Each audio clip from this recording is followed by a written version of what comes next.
everyone, and welcome to the Sam Dever Podcast, episode 24.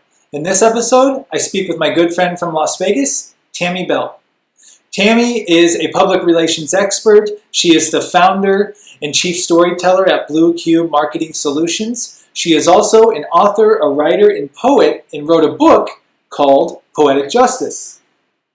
And this is our book of the episode, Poetic Justice: Lessons of Love, Life, and Relationships by Tami Belt. It's a beautiful book. I'm not all the way through it yet, but I've been working through it, and Tami really did a brilliant job capturing humanity and really made me feel something, and those are some of the best books she'll ever read. So again, book of the episode, Poetic Justice by Tami Belt. I'm really looking forward to you listening to this conversation. Tami's a beautiful individual.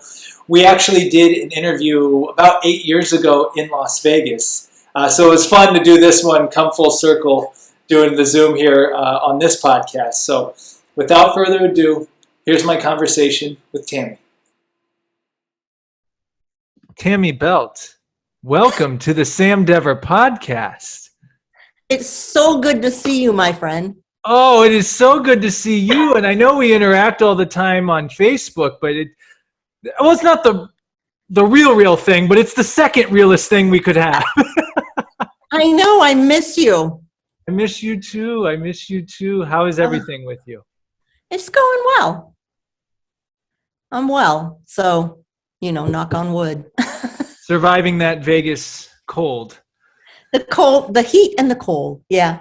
Are two extremes. It's funny because when I first moved to Vegas, after living in the Midwest for a long time, I lived in Tucson, then I moved to Vegas, but I still had I guess I would call it my cold threshold. Because I'm used to being in like below zero temperatures and this, that, and the other. And when I first moved to Vegas, people are wearing coats and scarves, and I'm like in a shorts and the t-shirt. I'm like, are you guys kidding? But then took about a few years. I was the one in the scarves and the coat. I totally adapted. Yeah, under 75 is chilly. Yeah. Vegas definitely gets cold. Definitely, and really enjoyed hearing some Vegas stories in the pre-room there. You have a lot of good Vegas history. Well, when you've been in town for a certain amount of time, you've got stories about things and people and mobsters and things. Well, and one thing as we were talking in the pre-show room, I started thinking like you've really truly seen the city explode, literally. Like, even people who moved there 10, 20 years ago haven't seen what you've seen. Mm-mm. So is it like in the movie Goodfellas at the end? I've never seen Goodfellas. I'm sorry. Pardon me. I'm not going to edit that out, but I probably should. Casino. What am I talking about? The end of Casino. Okay. Well, anyway, at the end of Casino, they basically said that corporations took over the strip. They ruined it. It's not the town that it used to be, basically. It's not the town that it used to be. I mean, I remember I don't remember the year. I was a kid still, I think, when the corporations came and took over. I mean, you'd have to tell me what year it was, and then I could tell you how old I was, but I remember that. And it changed. It did. It changed. And now it's changed even more that they have accountants running hotels. And that's why there's paid parking now. And it's like, no. We're the hospitality capital of the world. Do not monetize everything. That's not very hospitable to make us pay for parking. And when they did that downtown, I'm like, no. Downtown was built before the strip, and that's like really for locals. And, I will pay a valet. I will tip them well all the time. They are providing a service that's totally different than charging me to park my car when I'm going into your establishment to spend money. That's not hospitality. I couldn't agree more. And like even because I think the paid parking thing even was implemented, I think right before I had moved out to LA. But it's like, that's like one thing you don't mess with, especially for the locals. It was such a luxury to have that. We're not California. And then whatever, 10 years or whatever, then they bring up toll roads. And I'm like, we're not California. Stop it. Casinos have never had a problem making enough money. They don't, they do well. Food isn't the loss leader anymore. Now we've got the celebrity chefs and all that. So everything isn't, the 99-cent buffet or shrimp cocktail or whatever that it used to be. But, now it's the fine dining and the celebrity chefs, and it's not so much the lounge acts anymore. It's these insanely expensive shows, residencies and stuff. So, some of it's good, some of it's not so much, but it changes. Some of it's been good, but when they started to monetize everything, the corporations didn't ruin it. The accountants are ruining it. You know what? We can make a little more money if we just do this over here. Like, okay. Yeah, no, you don't nickel and dime. We're the hospitality capital of the world. And it's okay that we've, gotten some more expensive things and, finer dining and, bigger shows, but don't lose that. The essence of it, No, don't lose the hospitality. There's enough room for, get some great, and there are still some good lounge acts, but it used to just be lounge acts. There were showrooms, when you had your prime rib dinner with the show. I was going to ask about that. Yeah. Yeah. So you really did get like cheap steak dinners, high quality shows. Yeah. I mean, wow. Yeah. When, so like my whole family's here, right? My grandparents moved here in 36 and, all my cousins and everything. And the Osmonds were coming it was called the International before it was the Hilton, before it was the Westgate. Yeah. The International. And, the Osmonds were coming. And so my grandpa said, I'm going to take my grandkids. So he took the whole flippin' family. Wow. You know who opened for the Osmonds? Who? Rich Little. Really? Yeah. Wow. Yeah. So that was their first show. The first show. I don't know if it was their first show. First one. I don't know. But I was young and, they were like the thing, and now it's kind of like, but. No, but Donnie and Marie had a residency here for years and years, and one of the guys that headed up the band that was a jazz band that was a client of mine. I don't know if he was the musical director, but he played with them for years when they had the residency here for years and years. Donnie and Marie, yeah. Now, weren't they at Flamingo at one point, Donnie and Marie? I don't think it was the Flamingo. I remember seeing their face on the strip. On the side of the building, yeah. Yeah, so I'm not sure which one it was, but yeah, I just remember seeing their face all the time. Yeah, because they were, they put it on the building. But, God, I don't remember what it was. Was it MGM? Somewhere on the vastness of the strip. Yeah, on one of those tall buildings that, because when you live here, you don't go on the strip. Yeah, that's what I tell people. Well, when I first moved to Vegas, I did, but then I realized either you're going to be deceased, or you have to stop. So it's like you grow out of it, and it is cool to have there when you are a local, when someone's in town, and as long as it's convenient for you. But the classic, hey, I'm in Vegas, come drop everything and come meet me. See, that's the cool thing about living here. The people that you grew up with are from here. So even if they moved away, when they come back, they really don't care. Yeah. If they want to go see a new property, they know that to just go by themselves, because we're not going to meet them there. Yeah. It's like, no. Well, especially if you're paying for parking. Oh, that is so wrong on so many levels. It's just wrong. It's just wrong. Yeah. I wanted to say, like, this is about 10 years ago, I told some people I felt like I caught the tail end of classic Vegas a little bit. Like, a lot had already changed, but free parking. You could go to a video poker machine with 5, 10, 20 bucks, do minimum bet, and get unlimited drinks. Like, just tip like the bartender $1 each time. No problems, always. We knew people that worked in the hotels. We were getting hotel room deals left and right. But then it seems over a few year time that all just went away. It just all evaporated and went top dollar for everything. And yeah, I don't know if they even give you free drinks or if they, they might come around once while you're at the table. I mean, because I never gambled. Yeah, neither did I. I mean, when you're born here, it's like it's boring. My grandparents taught us how to play poker, though. They had poker chips from like this thing of poker chips from one of the original hotels because Grandpa helped build them doing the sheet metal, the air conditioning work. Everything that's been blown up, he worked on. So like when we'd be up at the cabin or whatever, we'd, get the poker chips out and we'd play poker. But we didn't gamble. Grandma liked to play the slot machine.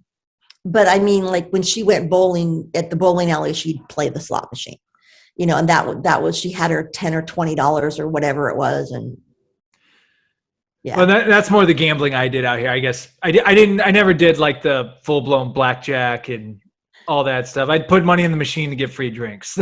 That's basically what I would do. Yeah. I don't know. It bored me to tears. Grandma loved to play the slot machine, but it was just like, have a budget, and she didn't need to have a budget, but she's like, I have a budget and I only play this much, and then when she'd win, she goes, I won. Do you want some of my winning? It's so cute.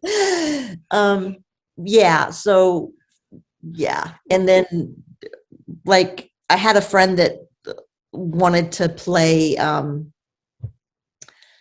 was it craps? I don't know. Anyways, it's like some table game where you're rolling the dice or whatever.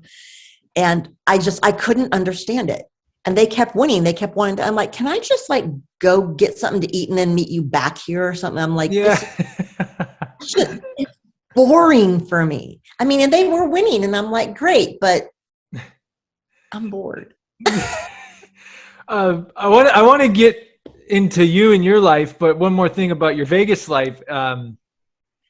What's something about the old Vegas, and we kind of touched on it a little bit. What's just something that you miss the most, aside from the not having to pay for parking and stuff like that you've seen that used to be how it was that is no longer really?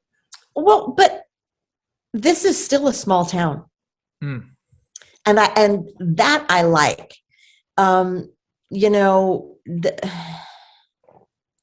The comps don't run as freely as they used to. But again, I rarely went to use them. My dad could have gotten them anywhere. They were always inviting him to shows and to this and to that. But he didn't feel right taking comps, people that he gave golf lessons to or whatever. So it's just, I don't know, because to me, it's still a small town. Mm-hmm. It is. I still know people that I've gone to school with since kindergarten. People aren't from Vegas. I'm like, yeah, there are. It's the big community outside of that strip. Well, every place has their tourist attraction. Ours just happens to be a really famous, really long road. Just like anything, locals in San Francisco don't go to the wharf for the most part, I'm sure, unless they, work there, or they don't go to the touristy places. And in San Diego, I'm sure that if like the gas lamp district or what, LA, it's Hollywood. I mean, it's like Hollywood's like going to the strip. Yeah. Or it's every place has that, and you don't go there. I miss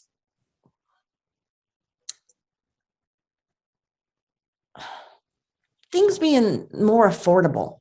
Mm. You know, yeah, because everything, I mean, the residencies are beyond ridiculous. You know, I'd go to the Strip when, you know, the big concerts would come because, you know, the MGM at the Grand Garden Arena or whatever, but you just got a room that night. So you didn't have to deal with waiting an hour and a half, 2 hours to drive out of the parking garage back when you could park for free. You know, things like that. And it was affordable to get a room the night of the concert. It wasn't like sky high, crazy. It was reasonable. Yeah. You know, that kind of stuff, you know, but yeah, it's not, God, the Rolling Stones, when they did their Voodoo Lounge tour, you know, it was years ago, but yeah, we went, got a suite, you know, because I went with a bunch of friends and yeah. So that's, but like I said, it's still a small town in a lot of ways. Yeah, definitely. And that's one thing I love about Vegas is, you know, there's multiple parts to the city, but it's not like a huge deal. Like, oh, I'm going to meet you in Summerlin, or I'm going to drive to Green Valley, or I'm going to go to the wherever. And it's like all doable. Like, I do hear the traffic, and I've been there a couple times now recently, but the traffic has gotten more, but it's still not like, it's not LA. Not LA. Yeah, so not like, LA. This isn't the 405. No, it's getting there, but it's not. Yeah, but it is. I always called Vegas like I always felt like, especially during the era when we met, in that we were talking in the pre-show room about the social media Las Vegas era of like 8 years ago, and I felt like Vegas it's almost like a college like campus almost. Like you can run into people, like in Vegas you run into people, like I found, like you really do, like around town, like you run into people, you know, just like you would like a small town. Yeah. And oh God, I miss the when the Rebels, I mean, I watched the Runnin' Rebels since the Tarkanian team. Mm-hmm. Wow, yeah. But before they built the Thomas and Mack, before they built the Shark Tank at the Thomas and Mack, they played at the convention center. Really? And they would put the seats and everything, and it was like wooden, and everybody would put their feet to make the noise. And this is when they had shorts like Glenn Gondrezick and Freddie Banks, and I watched them before they had the 3-point shot. When anything past half court, they dunked. They made those shots, anything past half court, and it was before they had the 3-point shot. I went to school with the championship team. What was that? When did they win? What years was that again? 1990. I graduated in 88, but the championship team was 1990. My girlfriend and I, we were at the Four Kegs because it was just up the street from the apartment I was living in at the time. That bar was packed to the gills. Wow. Yeah, I didn't have a voice the next day. The entire town wore red. Oh my gosh. Everybody wore Rebel red.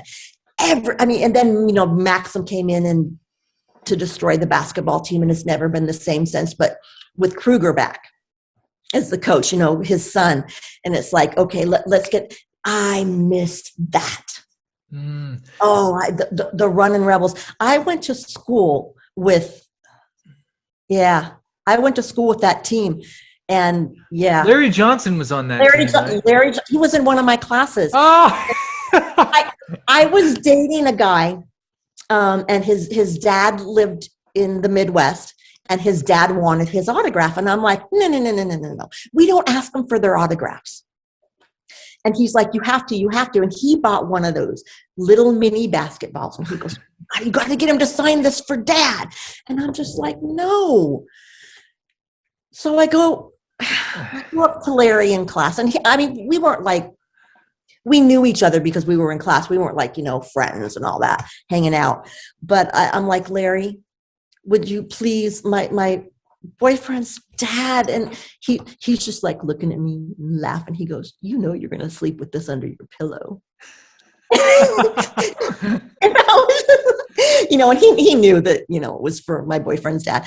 So when it was his birthday, I got him a birthday card, and I walked past his desk and I go, now you have my autograph for when I'm famous. Yeah, I mean, Arm and the Hammergilliam. I mean, I went to school with those boys. That's amazing. And they won. Did they win one championship or two? Was it one? Or maybe they went to the Final Four 2 years in a row, and then they won one. Yeah. Wow. Those are my boys. They're my boys. My boys, my team. The energy in the city had to have been insane during that time. That's what I miss. Yeah. Because all those years, even when they just made it to the Final Four, you know, because the NC2A, what they did to Tark was, I'm sorry, every coach violates things. Every coach does stuff wrong. And I honestly believe he did less wrong than anybody, because he took players that nobody else wanted, that you know, and gave them a chance. And they took it and ran. You know, that was electric. And it's come back a little bit with the Vegas Golden Knights, because they were truly Vegas born, because they were the misfits. And they came to this town at the time of the shooting. Yeah. I still haven't been able to go to that memorial. Yeah. Because it's personal. That's my town that guy shot up. I mean, it wasn't, you hear about it all the time, and it's always tragic. But so many people were asking me if I was okay. And I'm like, I wasn't at the, it was country music. You know, and it's like, I don't do country music, but I knew a lot of people who were there. And I just happened to check social media, because it was a Sunday night. And, you know, Sundays for me is like offline, no meetings, no nothing. And I just happened to check social media just for the heck of it before I went to bed. And I saw what had happened. And so I was up until 4 or 5 o'clock in the morning, just checking to see everybody that I knew if they were okay. You know, and people were reaching out to me, and I'm like, I wasn't there. I mean, I know people that were driving people to hospitals. And people that were there.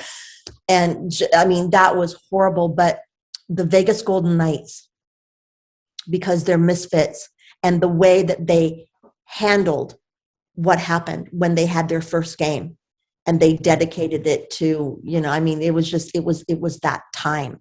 It was, you know, that first game with Derek England, and, you know, what he did and how he did. But that team has been literally like knights in shining armor to this community. You know, everybody was showing up to give blood, and they were there to give blood, but there were so many people in line to give blood that they just started handing out food. And, you know, they're always backing some charity or doing something in the community. They're truly became part of this community, not some team that comes in, not the Raiders, as much as I love football. Not a popular opinion, but that's not my team.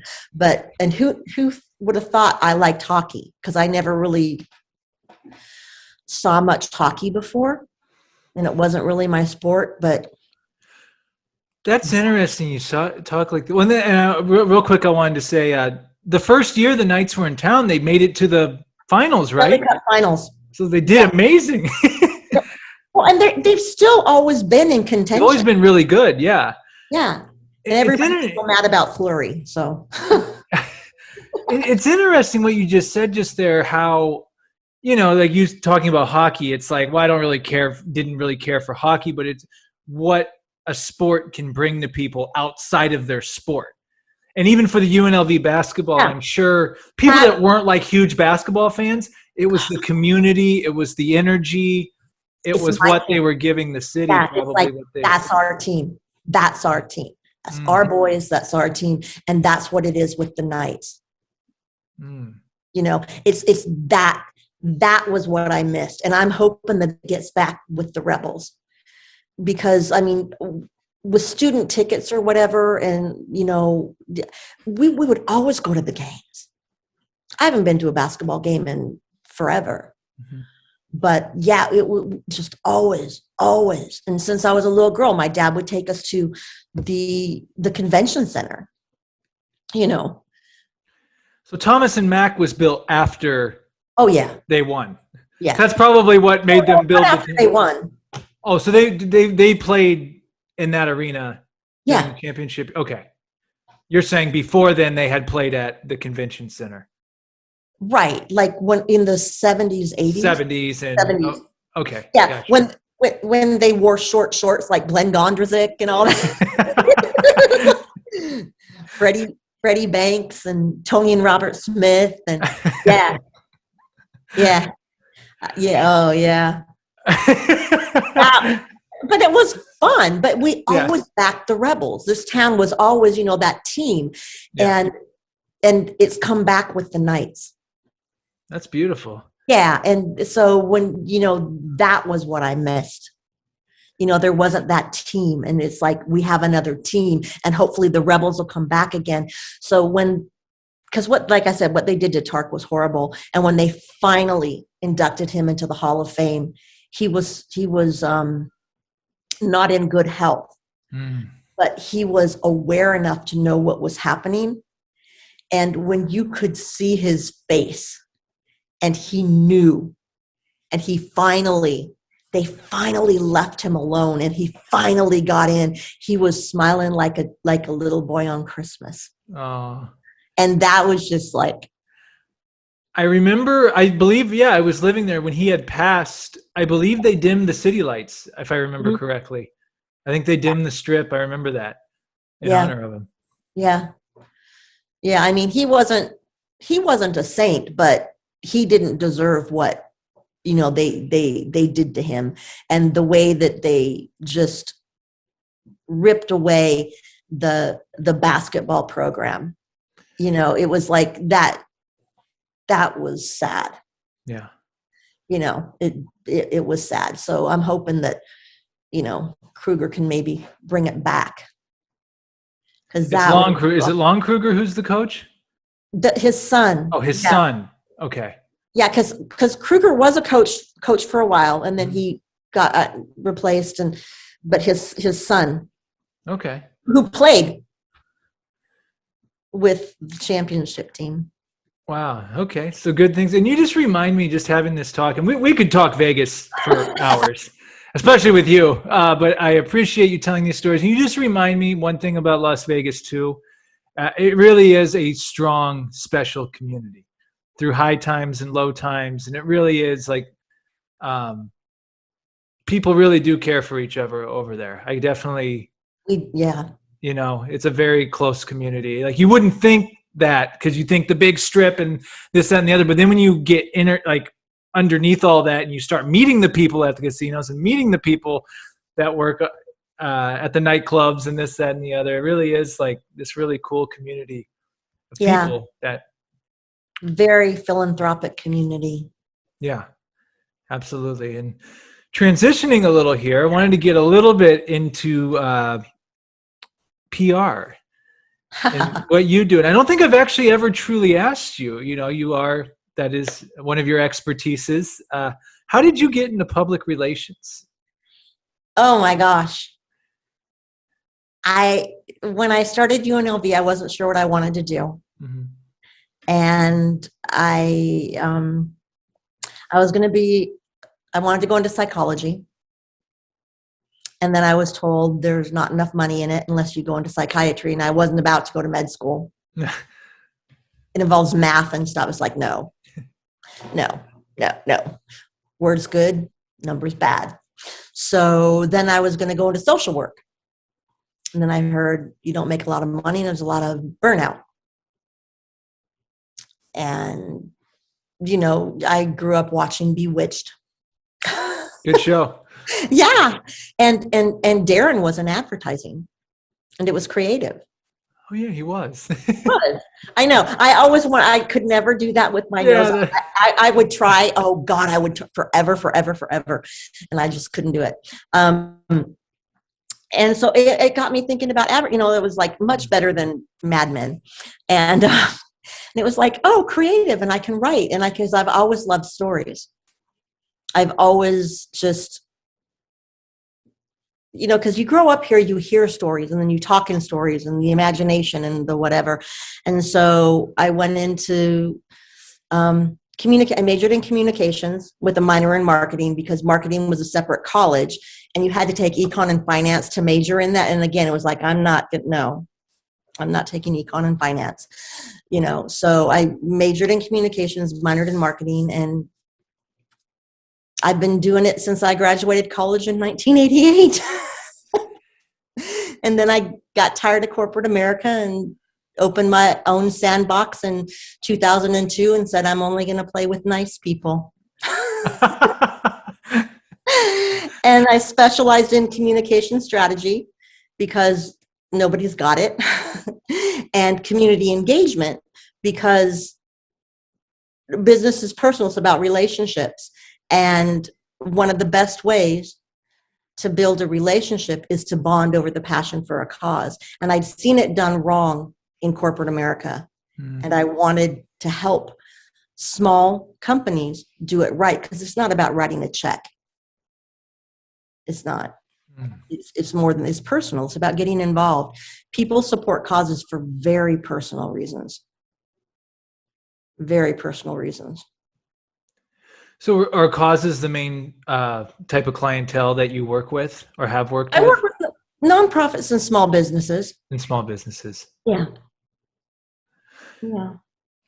Now, there's a bunch of questions I have, but one question I'm just curious to get your perspective. I mean, obviously with the introduction of social media and internet marketing and all that, I talked with you about how Las Vegas has changed. How has PR changed? And at the same time, I'm sure there's some core principles that still apply. So could you maybe take us a little through that, how you've just seen it evolve, maybe what's changed in it, but what are some things that, like, for example, I mean, this is more marketing sales, like word of mouth. Word of mouth is always going to be your best. Oh, that's the best. Yeah. Word of mouth is the best. And because people believe people. They don't believe ads. They believe people. And testimonials are word of mouth. Now we were talking before, now influencers are everywhere. But that's a paid spokesperson. Who are you going to talk to? If you need a babysitter, if you need your car worked on, if you need something fixed around your home, are you going to turn to a celebrity spokesperson or an influencer? You're going to go on Instagram or wherever and ask an influencer? They don't live in your neighborhood. They don't have the experience with it. That's word of mouth. You're going to believe a person. That is the true influencer. Who's your friend's pediatrician, who's your house cleaner, people who've had experience with it. And that's word of mouth. Social media is just a community of different mediums. Mm-hmm. That's all that it is. And each, like a neighborhood, different neighborhoods within different cities have different rules and norms and ways to interact, and it's the same thing with social media. Facebook is like the mashup of personal and professional. Twitter is the soundbite of social media. LinkedIn is just business. Instagram and YouTube are like entertainment and whatever, education, entertainment, and it doesn't matter. You make the message fit the medium. You're not going to put a used car ad that you would print in a newspaper on a billboard. It doesn't work. Period. You make the message fit the medium. So these people who say that they're content experts are like, you don't just throw stuff out there and throw it against the wall and see what sticks like spaghetti. You have to have a strategy. There has to be a purpose and a strategy, and that goes back to the founding principles. Storytelling is storytelling. And, whether you buy media or, and PR isn't paid media. It's, you put the stories out there and try to get it in a medium, or now more than ever, because not everybody watches the same 3 TV stations. There's not just one newspaper that people read, one news source. So you still try to get stories in traditional media, whether it be print or TV or radio. But that's not the be all end all anymore, because there's so many more mediums out there. And now more than ever, because of the way that the algorithms are rigged. I'm from Vegas. The house always wins. You're not going to win the algorithm game. Don't. People, I'll put you on the front page of Google. They're not going to, because they can't. They can put you on your front page of Google, but everybody's Google is different. The insanity, and they're like, you just don't like technology. And I'm like, I don't like technology that doesn't work. So you make the message fit the medium and own your own medium. Control. Yes, you can go to the water coolers of social media to meet people and to get more exposure and stuff. If that's where your audience is. Right. Go where your audience is. If they're not, I would have clients say, get me on the front page of the business section. I'm like, do you read the business section? They're like, no. I'm like, do your clients read the business section? I don't know.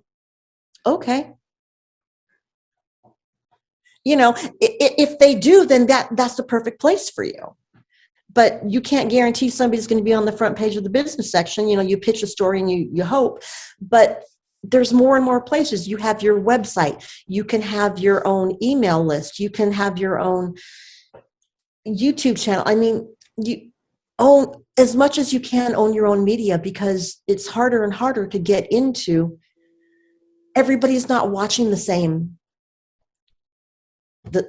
mediums anymore, and so and that's what's the same is the basic foundation of anything is the same. You make the message fit the medium. Word of mouth. People are going to believe people more than they believe a celebrity. Celebrities never used to endorse anything. I mean, rock bands be like, don't sell out to the man, well, now they do, but they can use their influence for good. It's not just selling out anymore. I mean, they raise awareness for causes and different things. But when I graduated college, it was like the internet wasn't there, But it's the basics. It's what's your purpose? What are you going to say? Who are you going to say it to? How are you going to say it? Where are you going to say it? And what do you want them to do? What's the call to action? PR isn't direct sales. It's relationship building. So people think, oh, well, if we get the story, then the phone's going to ring. It's like, no, it's not. Just like you don't walk up to somebody and go, hi, will you marry me? No, you have to get to know them. You have to date them. You have to, go through this whole thing to feel trusted enough. As soon as you meet somebody, you're not going to take them to meet your parents. As soon as you meet somebody anymore, you're not going to maybe let them know where you live until you know them a little bit better.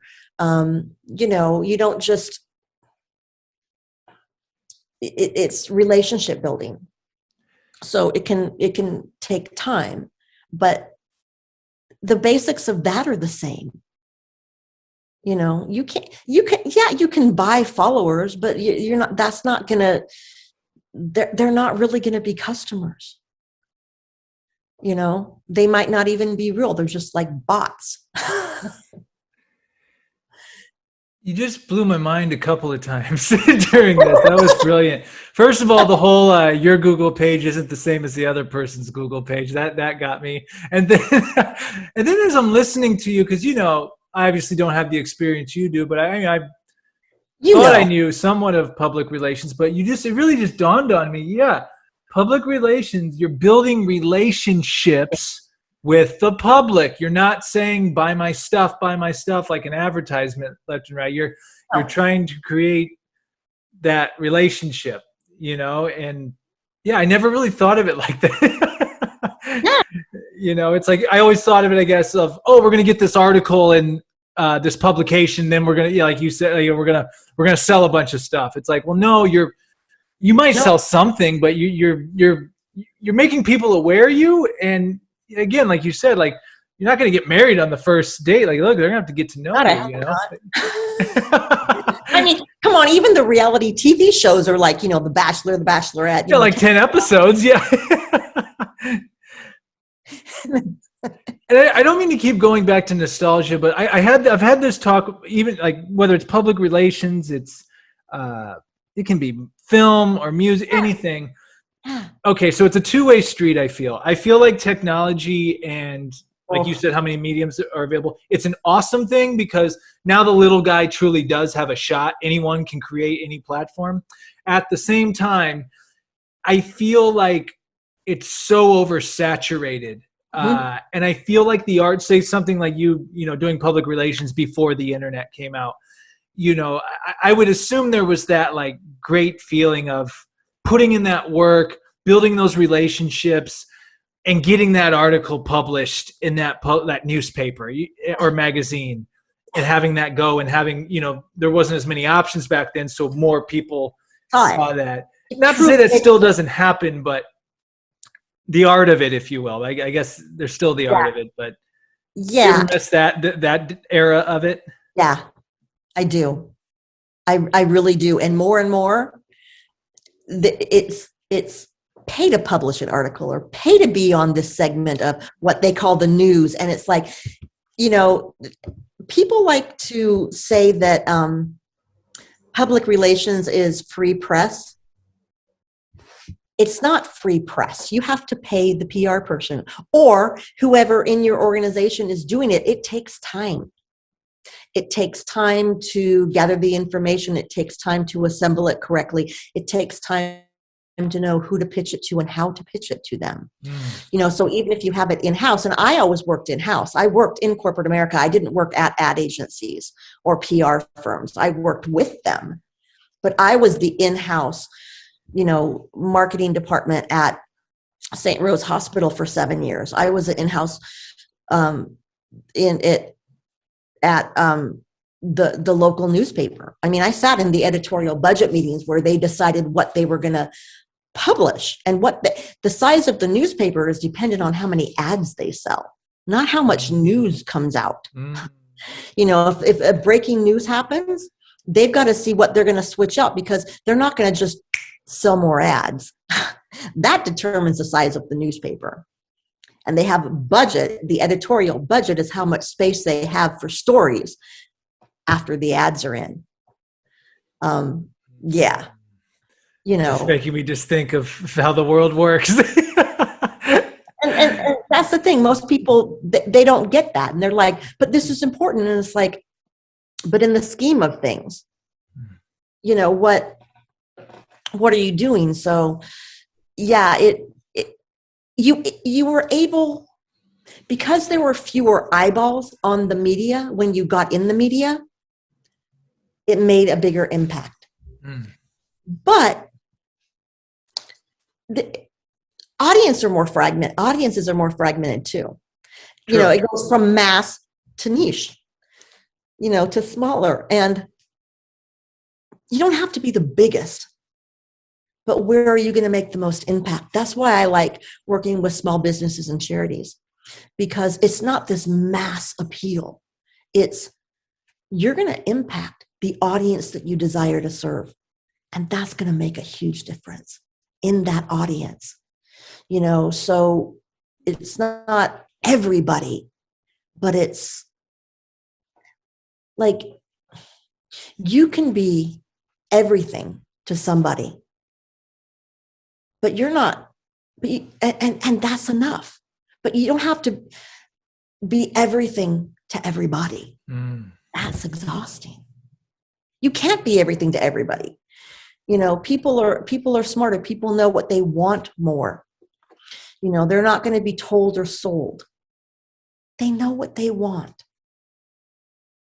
And if you don't make it, they're going to find it, or they're going to figure out a way to make it themselves. You know, so it's more about impact now, more than impressions. Got this many eyeballs. It's like, You know, with social media, they're like vanity. They're measuring the wrong thing, the whole thing with big data. And it's not, I don't hate numbers. Well, kind of, but they measure the wrong things. And they're telling the wrong story about what they're measuring. You know, they're interpreting it wrong. You know, a lot of times, more often than not. There's a book called Restoring the Soul of Business. I can send you a copy. I have an extra copy. Do you really?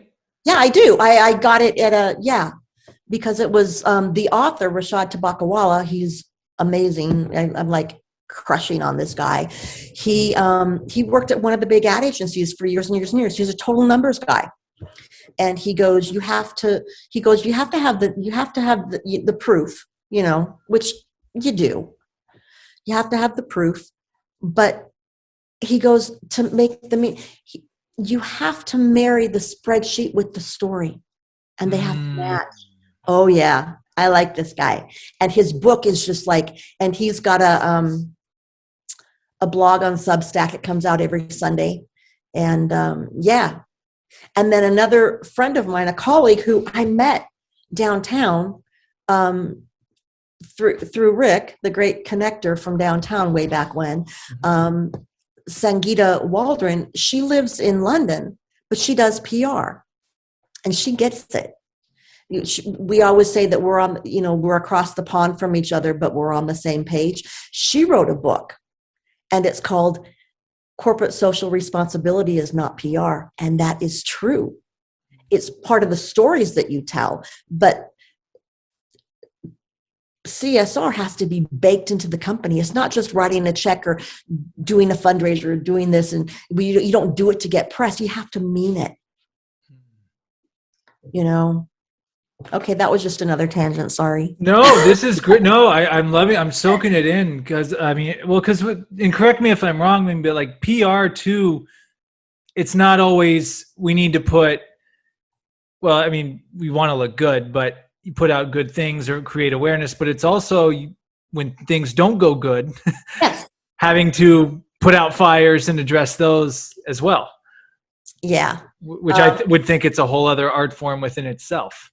It is. And I typically don't have the type of clients where I need to do crisis PR. Right. And manage that. But I know how to do it. I had to do it when I was at the hospital. I was going to say any big corporate, that's where you're probably going to have to do it. There was a chemical leak at one of the plants that was just down the road. It wasn't when PepCon exploded. I wasn't at the hospital then. That was before I got there. I was in college then. But there was a chemical leak at the plant, and the air turned green. And they, until they figured out what it was, and when you work at a hospital, you have these disaster badges that you can, if so the medical people can get to the hospital to do their job, right? So you have these, it's not just your ID, but there's like these badges that you're supposed to be able to get like past the police blockades, because they blocked it all off while they were assessing the situation a whole bit.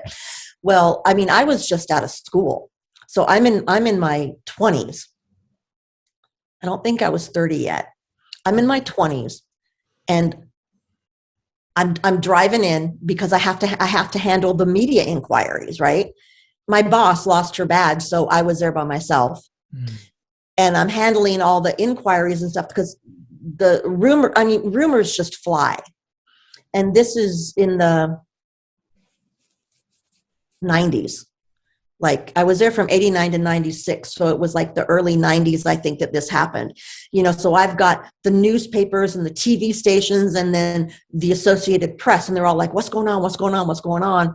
And I had to gather the information from the places, make sure that the media weren't coming into the ER and bothering people. And people were just, it was a mild thing. There was just some minor breathing things. It wasn't a big disaster, but rumors just, if you don't tell them the truth and get the story straight, that it can go crazy. But because there was a plan, and I ended up calling them with updates before they had to call me, because they're on deadline.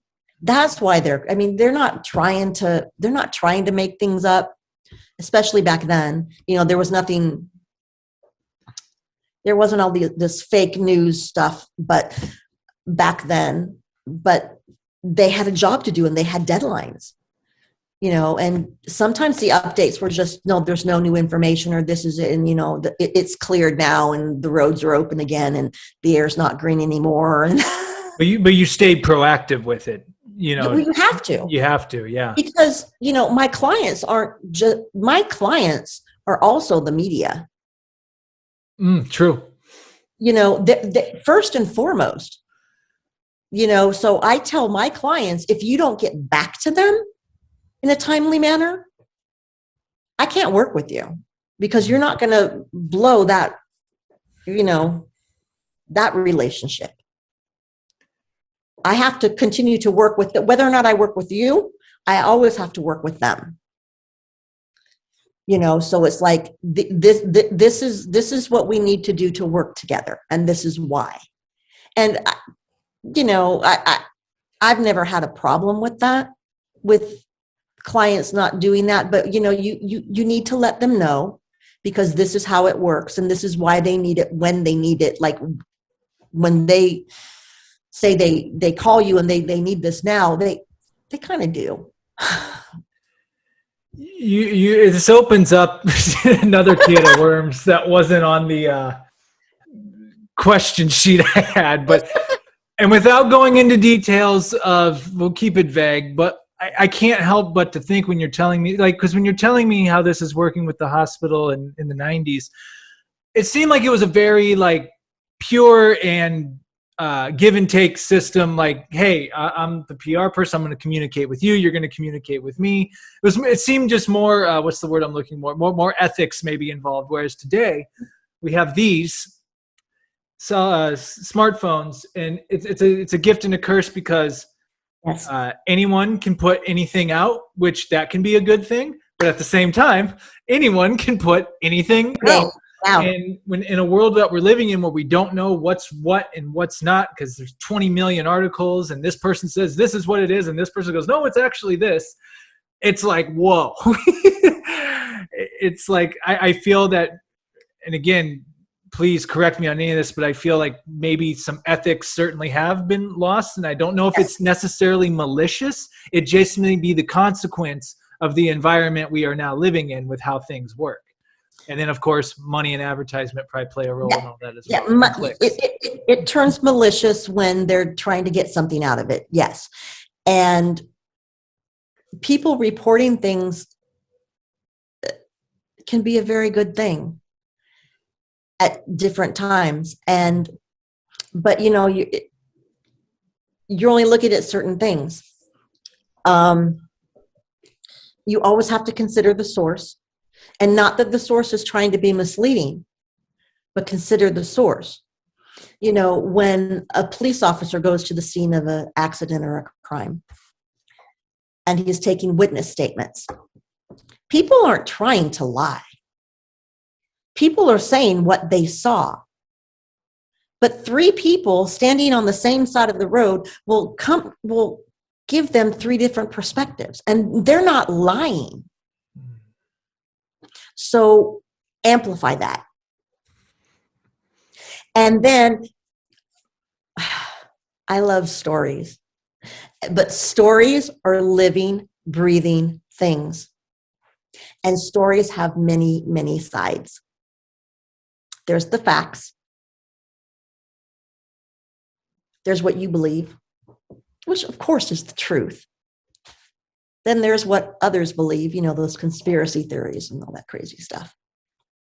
Then there's the story that you make up about the story, what you think it means.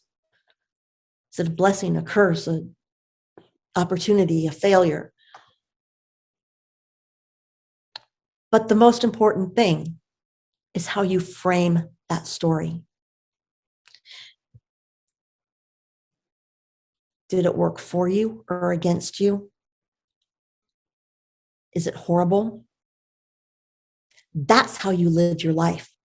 If you think everybody is out to get you, if you think everybody's lying to you, if you're scared and everything's a threat, how you frame that story and all the stories that happen. It can rain one day. It doesn't mean the weather's bad. You know, one hurricane, oh my God, and as horrible as that is, it's one event. Just like if bad things happen to good people, just like bad things happen to good companies, you know, the religiously sponsored hospital in Henderson, okay, it wasn't their fault. It was a chemical leak. But that's not the whole story. It's a chapter. It's a page. So always consider the source. What lens are they looking through? You know, not everybody is out to manipulate, but it easily can happen. And you can be passionately sure of what you saw, but it's only one side, one angle, and you're not trying to mislead anybody. So always consider and get the whole story. If you know one thing about a person, you just know one side of the story. You don't know everything that happened, you know, the backstory. Just like in the movies, they have the prequels now. Now you have the backstories. I mean, look at Wicked. Who knew that the Wicked Witch of the West was really the nice one? You know, wow. Changes your perspective, doesn't it? But that's the thing. Until you know the whole story, you don't know the story. And so, like you said, it's a blessing, it's a curse. And, you know, most people and most news organizations aren't out to give false information. But always consider the source. And when they have sound bites, because they're broadcast, you know, or you just saw this part of what happened, you don't know what leading up to it or afterwards or anything around it. And it doesn't mean that what you said was false, but the story that you're going to make up about that, about what happened, can be false. You know, newspapers only have so much space. Well, now there's the internet, so you can tell more of the story, you know, and the same thing with the TV news, you know, or radio news. You have sound bites of information. If you don't know the whole story and you don't know the source, you don't know the whole story. You have to put the pieces together and you have to look for more. You know, the police have been dealing with it for years with witness statements. I think that's a brilliant analogy to use. Yeah, that was great. I can't wait to listen back to this one because I think that's a great, especially in the times we're in. I think it's a great thing for people just to hear. No matter where you're thinking, just again, like you said, consider the source and get the whole story. And get the whole story. Yeah. Wow. The Wicked Witch of the West was the good one. Is that with Angelina Jolie? Is she? No. I don't think so. It was. It's a recent movie, right? No, Wicked. It was a Broadway play. What am I? Oh, I'm thinking of what's it called? Maleficent. Maleficent. I thought that's what you were. Okay. I have not seen that, bro. So in this play, The Wizard of Oz, yeah, it's the backstory of the Wicked Witch of the West from the Wizard of Oz. so the she's Glinda the Good Witch, they were like sisters, and yeah. Yeah, I'm gonna have to look into that. Oh my God, yeah, I got to see that one on Broadway.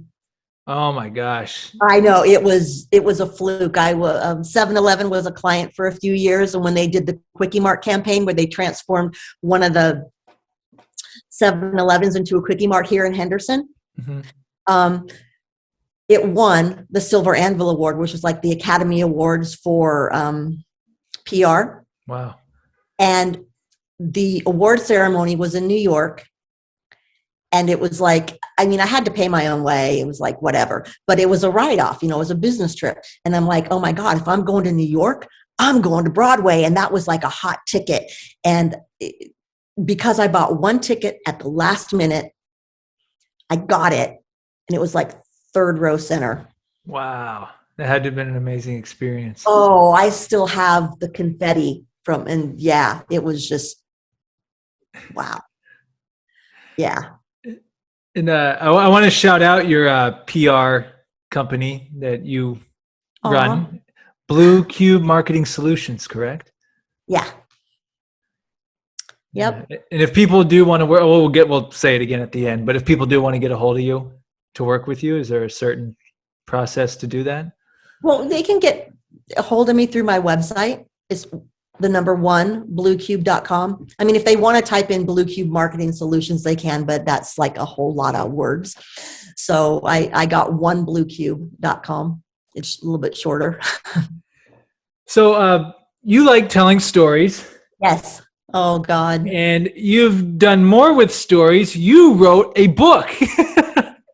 I did. Poetic Justice, Lessons of Love, Life, and Relationships by Tami Belt. I have not finished it yet, but I'm into it, and I love it. I think it's great. I think it's really deep, really deep. I'm going to tell you one that caught my attention right at the bat. Imagine, I believe what it was. Yes. And just where you're talking about that childlike innocence that we all have, but most of us will lose. And the responsibility an adult has to, hey, don't steal that from them. We forget. Like Einstein said, intelligence will get you from A to Z, but imagination will take you everywhere. When my friends were starting to have babies, they were all worried about, being good parents. And, you just, the normal, am I going to can I take care? Oh my God, I can't take care of, oh my God, I'm like responsible for this life, and I'm just like, are you kidding? You were a kid. Remember. And so that poem, whenever they had their baby showers, I would, print it out and like do a little frame, and with whatever I was getting them for their baby shower, I would give them that to remind them. But yeah. That poems started writing me about age 12. Yeah, they literally wrote me. I didn't write them. How so? I had emotions that I had to get out. Any 12-year-old, male, female, whatever, nobody understands. Nobody listens to me. Your hormones are raging, and, it's just everything's so important and nobody understands, and yeah. So they wrote me, and I was like, this tomboy. I was, I played golf barefoot, and I'd climb mountains, and, I was more like a tomboy, and I thought poetry was sissy, so but it helped, it was like therapy for me. I'd get out whatever I was feeling and just tuck it away. And it was years and years before I let anybody read any of them. When friends started going through things, I'm like, oh, here, read this. And they're just like, that's it. It translates the emotions into, like you connect with certain things. And that's when I started showing them to some people. And before I published the book, there was only like 2 or 3 people who'd like read all of the poems that I'd written. And the book is just a collection of them. It's not all of them. But when I got to the point in my career that I wanted to start doing public speaking, paid public speaking, I've done it for decades, but to move to get paid to do that, it's like, well, you have to have a book. And I've got a lot of experience. But it's hard to write for yourself. Like I can sit here and explain things to you just like I can do up on stage or in an online class, which I've got some of those, to explain things, but to write it out for yourself.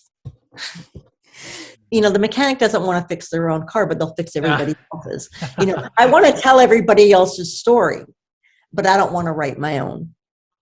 Sarah wrote my bio. I couldn't even write my own bio. Sarah had to write it for me. Oh, shout out to Sarah. Shout out to Sarah Gabriella. Yeah, because I'm like, I can't do this. I can write it. I can do it for anybody else, but to do my own, no. So I was like, well, wait a minute.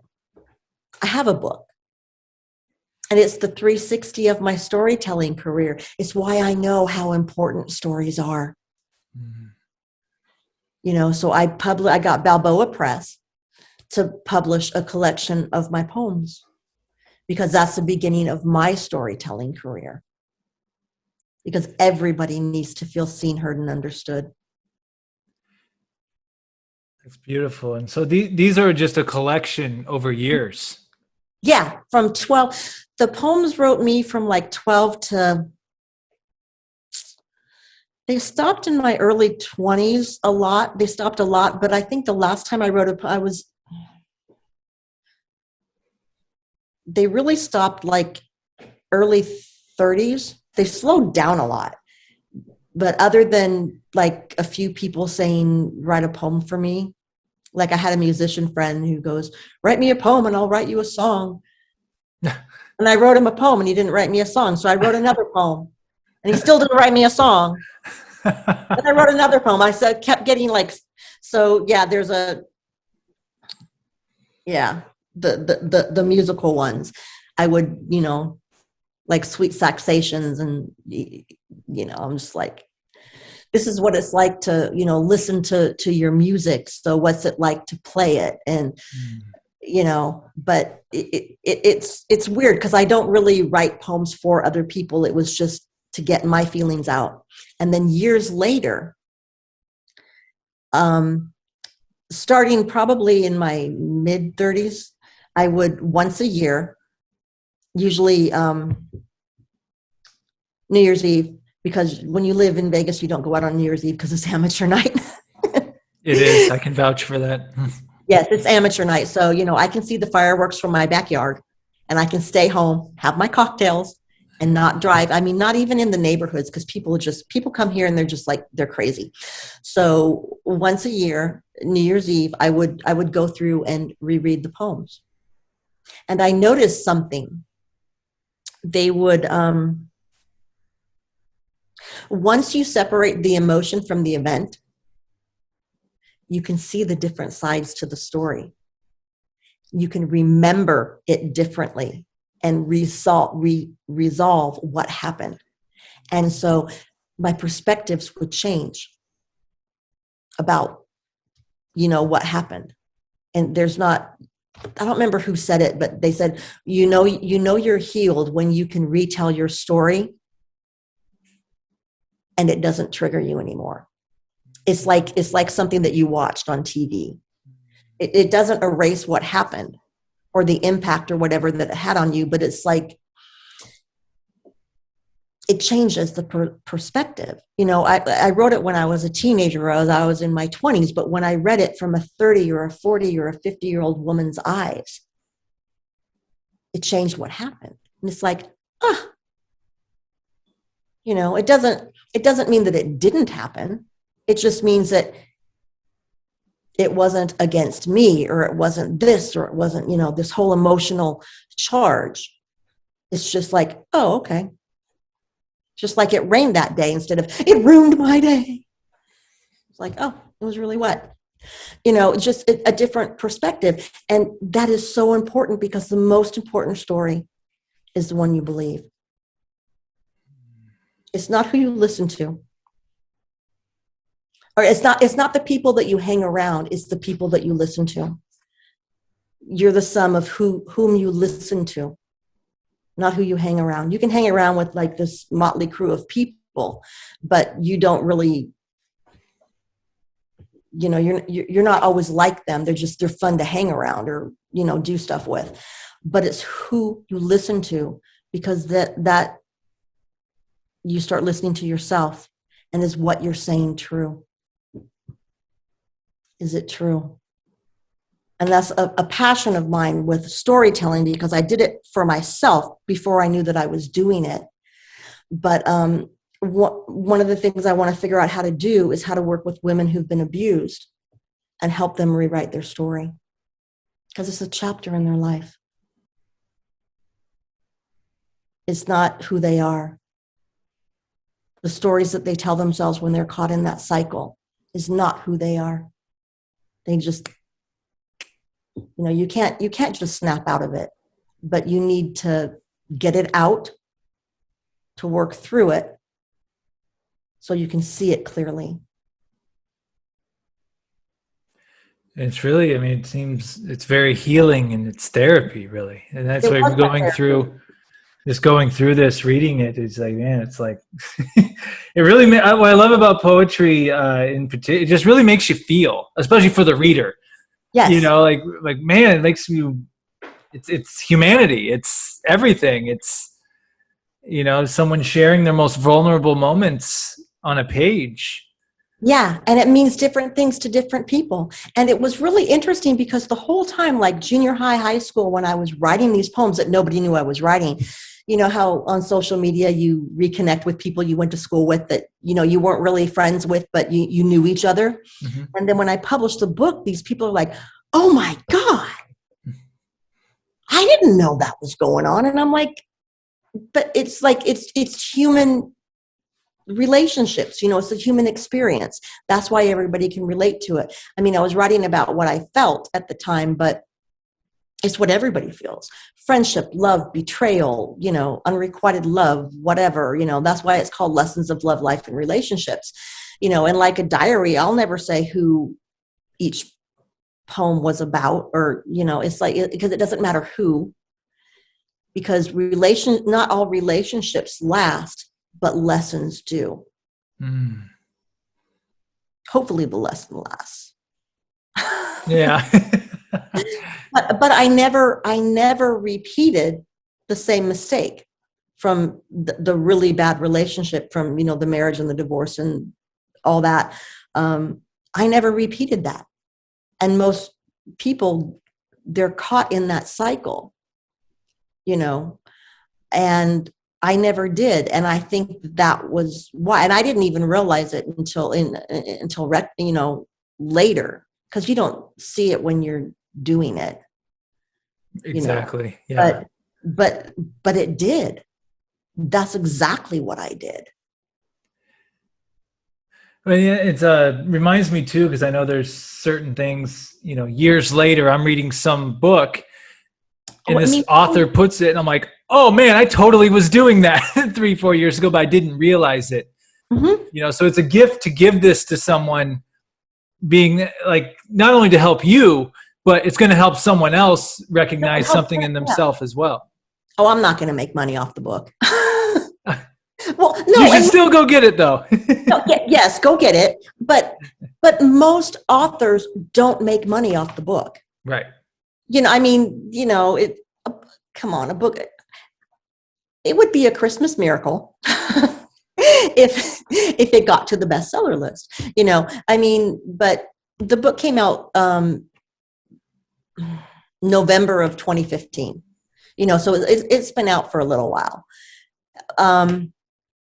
And again, the reason I published it, and the reason why most authors publish, is it's, you know, a way to help them, you know, get speaking or a platform or something like that, you know, because most books you don't make money off of. But I was shocked when, you know, friends and would, like, the reviews that they would write. or what they would say. They're just like, oh my God, this totally helped me. Oh my God, this makes so much sense. Or it wasn't just me. Everybody thinks that it's just them. And it's like, no, it's a human experience. Everybody goes through, betrayals and loves and deaths and everything. It's human. We all go through it. But some people the way that they can explain something or the way that they can write something, they make you feel. They make you feel. And another thing is they make you think. Oh, we need more people to make us think. All these smartphones are dumbing us down.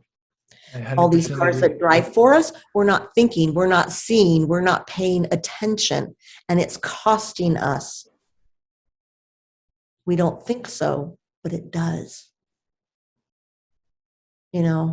When grandma taught me to drive and how to parallel park, I don't want to trust a car. I mean, my nephew's like, oh, just wait until the cars that, you'll just be a passenger. I'm like, no.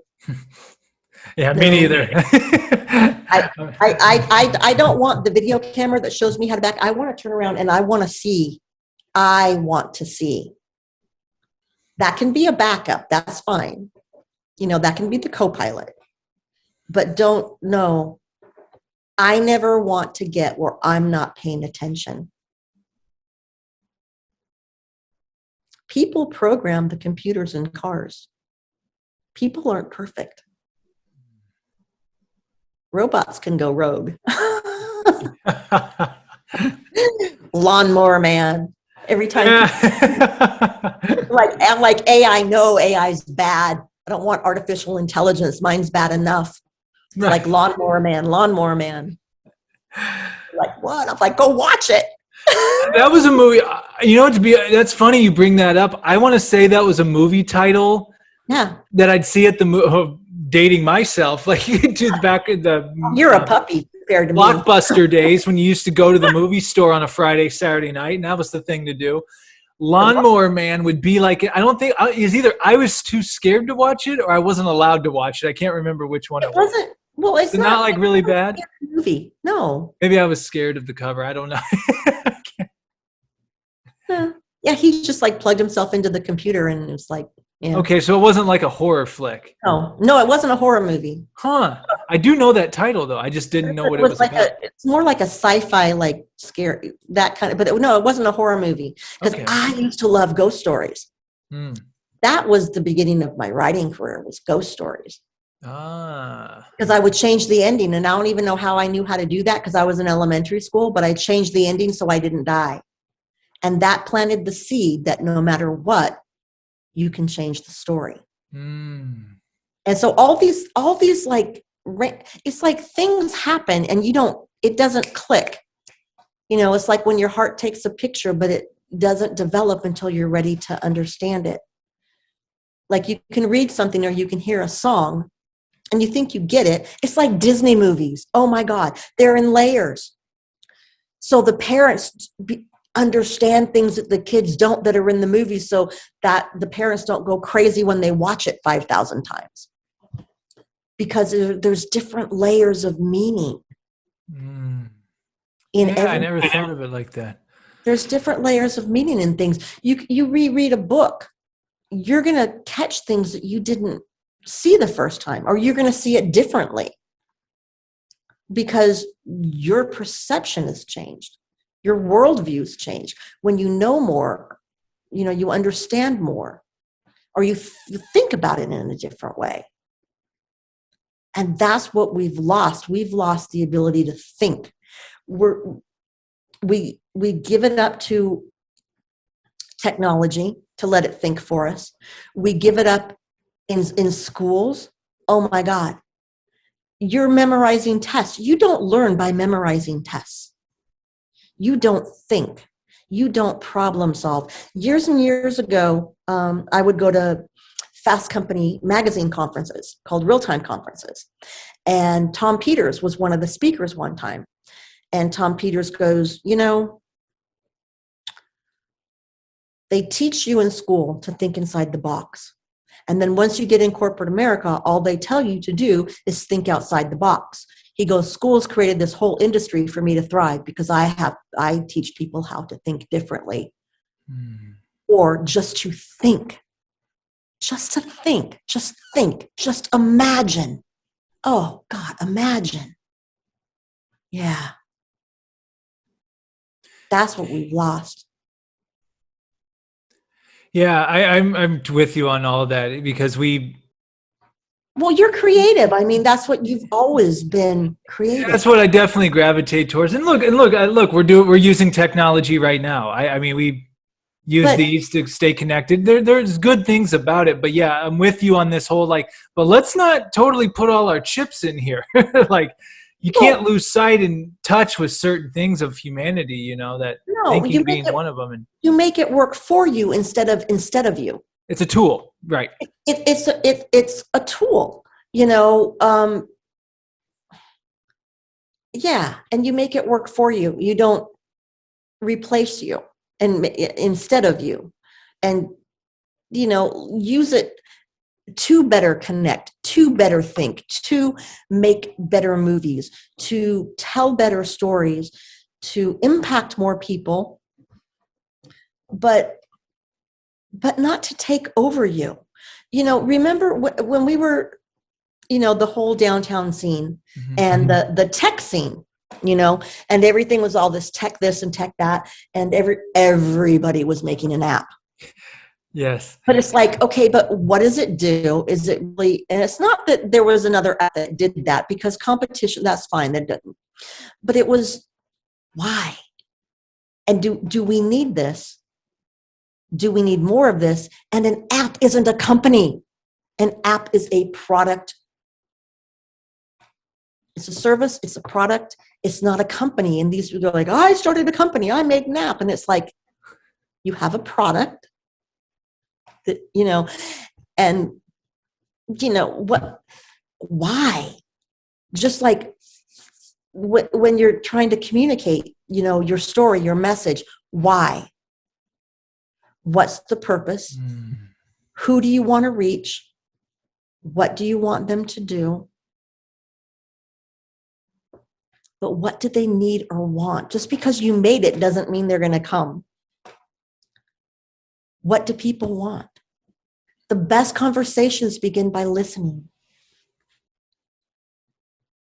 You can make the greatest mousetrap, but if somebody doesn't have a mouse, they don't need it.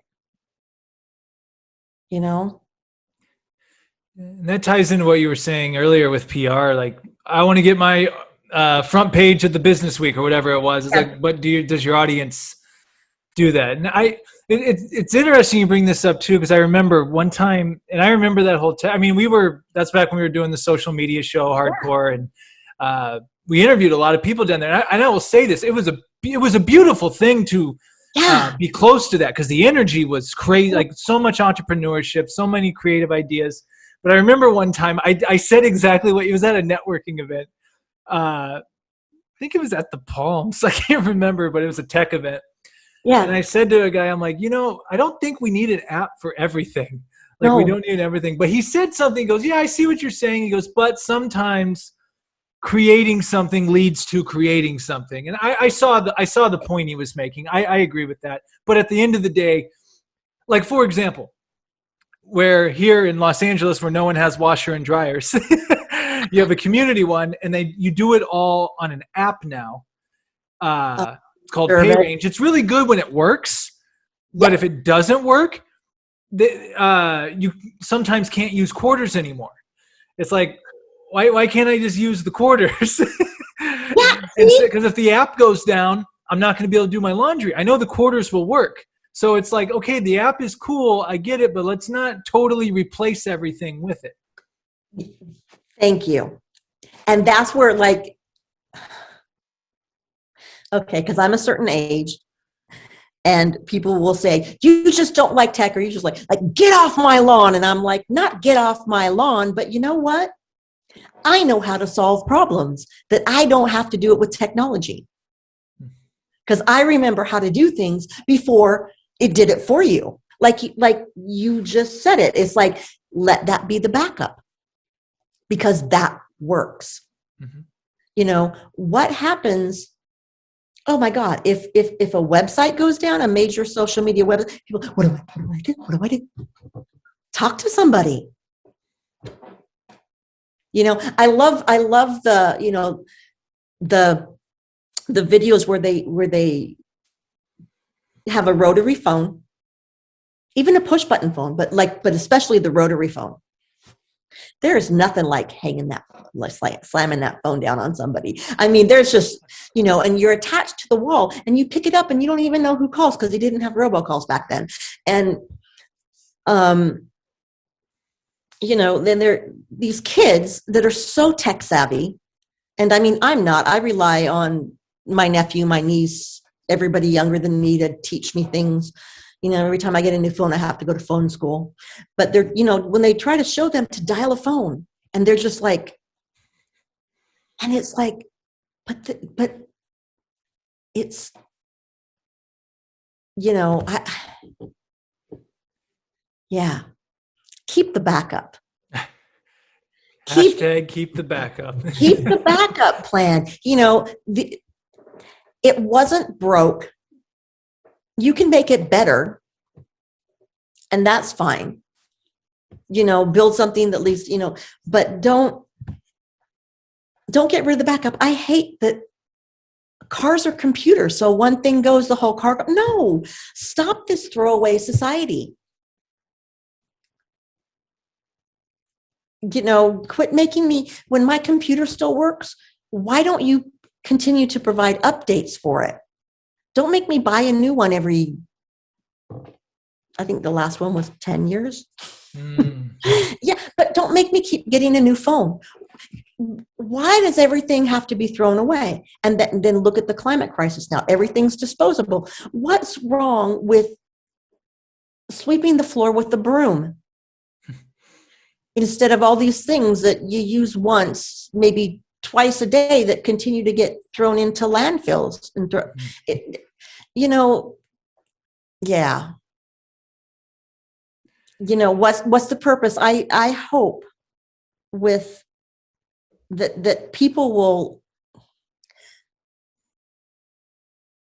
not just the impact of what they do, but the impact of what they consume and why.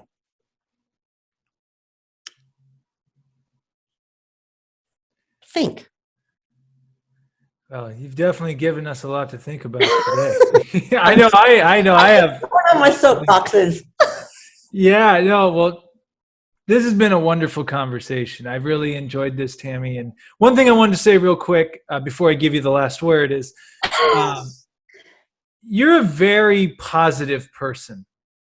And this is going to sound, well, this won't sound weird to us because we've been in the social media realm for a while, but it's like, I feel your energy through your posts. Like, you're always upbeat, you're always supportive, so I'm just, one question, like, is that just how you are, or is there a certain thing that led you to being that way, or is it a life philosophy by chance? I don't know. I'm just curious to ask you. You just are very optimistic.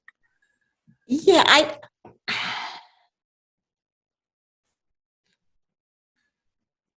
You're good at making people feel good. I guess that's what I should say. Maybe that's the PR in you. But no, that's because I know what it feels like not to.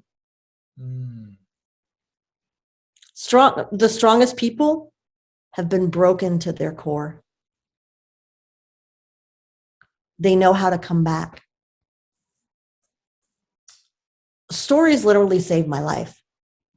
When I didn't like where I was, I imagined something different. You know, you didn't know how to get out of something,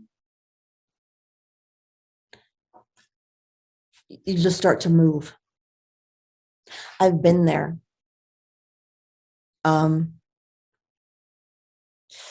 It's not a false positivity that I put on social media, but I don't have to put all the ugly there. And there is, because if any,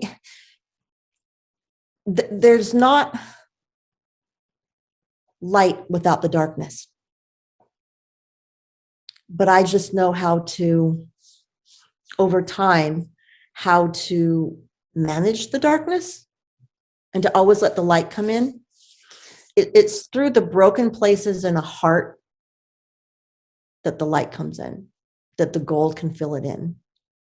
It has to be cracked open. You don't know joy without despair. And it's been my experience that people either fall victim or they rise above.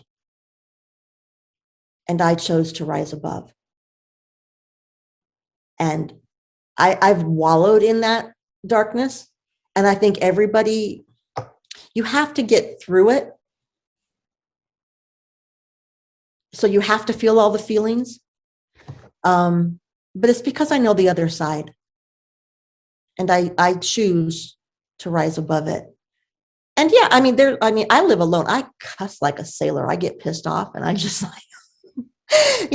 but then I'm done. Because everything isn't always wonderful. But I know that it will be again. The good times and the bad times, they aren't permanent. But it's the roller coaster ride. It's life. Live it. It's going to be messy. But, it's fun to dance in the rain. As long as there's not lightning. Think, don't be stupid. But it's fun to dance in the rain. Yeah. Because I've been there. And again, it's not a false positivity, but I'm not going to, every bad thing that happens. Some things that are stupid that happen and I'm pissed off about, I'll write a post and I'll get everybody to agree with me. And then I feel better because I was validated and then I'm done, but, like bad customer service or something, just whatever, cause things happen, but it's learning to be resilient. And it's just, I choose to rise above. I get upset, but I'm not going to rant about that because that's the energy. If I complained all the time, you wouldn't invite me on your podcast. I couldn't tell my stories, so just good or bad, it's not permanent. It'll come again. It's not like, oh, I lost that. You didn't lose anything. Something else will come, I love what you said just now. I loved all of that, but I really loved what you said about it's fun to dance in the rain. Oh my God. I have some other friends who have written some poetry books too. And you guys all have this in common is when I read these poetry books and even reading yours, it's like, it makes you just want to get in the game of life. It makes you and it's not always going to feel good, but what's your other option? Not play. You're not going to ever feel anything. So it's like, I want to feel it all. Like I want to be play every day. And the thing is when the bad happens, it's going to be okay. You will get through it. Probably not as fast as you want. Maybe not the way that you want. But this too shall pass. This whole COVID thing.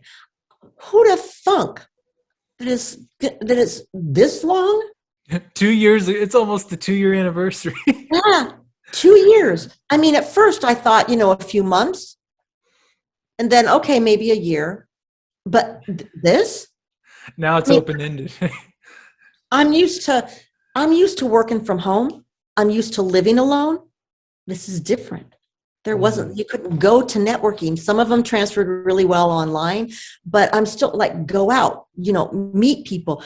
I was meeting people, having picnics in a park because you could social distance and be outside because you couldn't, before we know a lot more now than we did in the very beginning, but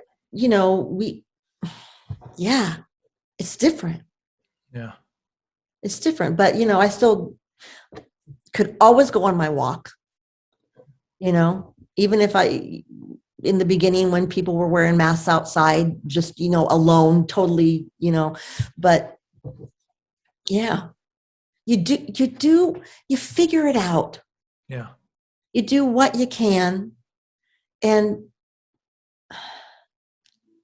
technology isn't going to solve your problems. It can help you, but don't rely on it. What do you do?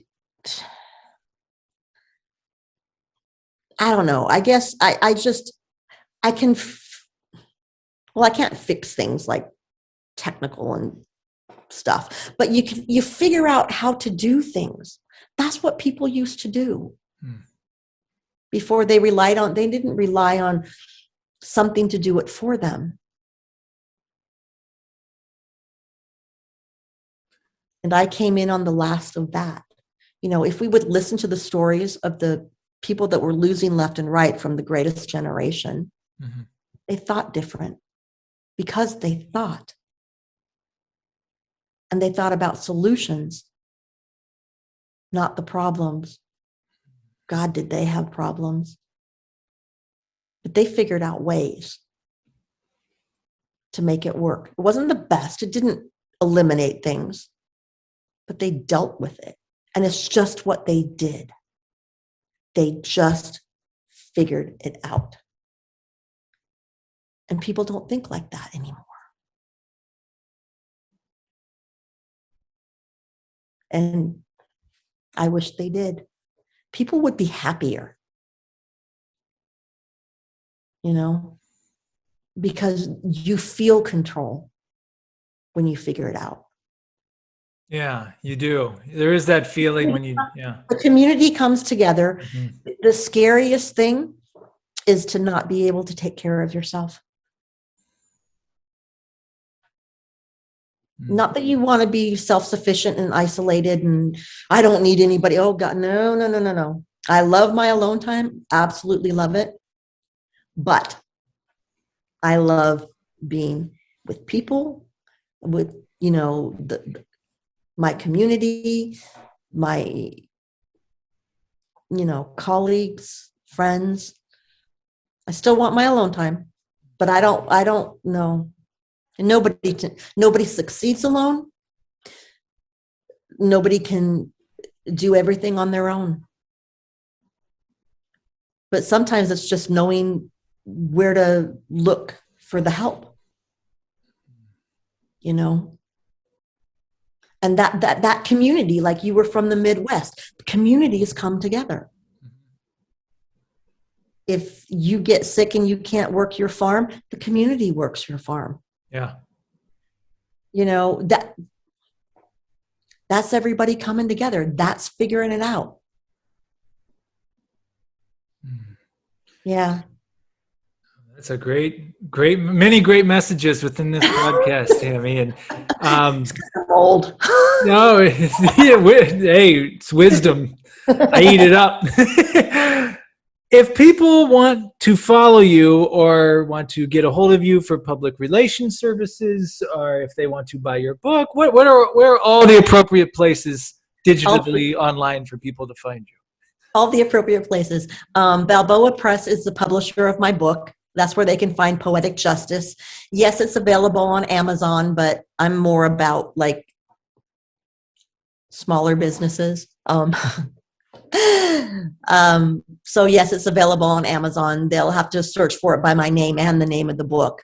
But on Balboa Press, they can just type in Poetic Justice and it'll come up. My website, again, is the number 1, bluecube.com. You can get in touch with me from there, email, whatever. And it's, Facebook, Twitter, LinkedIn.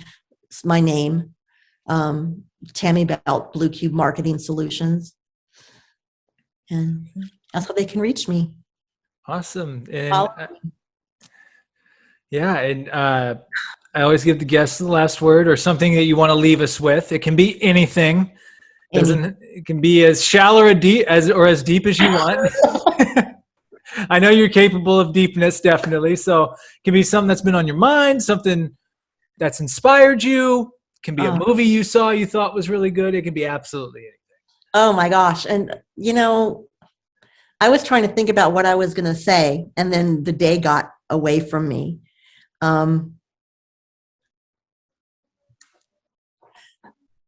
Okay. It's the reason why I published my book. Everyone has a story that someone in the world needs to hear for insight, inspiration, or to know that they're not alone. Share your story. Have the courage to share your story. It doesn't have to be shared to be in the media. It can be one thing that you said to somebody that saves their life, that changes their life. You don't always know when you share something, you share a part of your story with somebody, you don't always know the impact that it's going to make. And neither does the person sometimes until years and years later. But share it. It matters. Everybody needs to know they're not alone, because they're not. And everybody has a story to share. It deserves to be shared, to be seen, heard, and understood. I love it. Tami, thank you so much for this. I'm so grateful to know you. Grateful that you came on the podcast. I'm grateful for your energy, your positivity, your knowledge, like everything. I've loved hearing the UNLV basketball. Like, I've so many treats in this podcast. Apples. Yeah, no, that's Shark Tank. Yeah. Well, stick around for a second as I stop the recording. But Tami Belt, thank you so much. Hope to one day come to Vegas. I'll talk to you again, but I'll definitely see you again. Yes. Sometime here in the near future, hopefully. And again, take care over there. Thank you, Sam. All right, Tami. Bye-bye.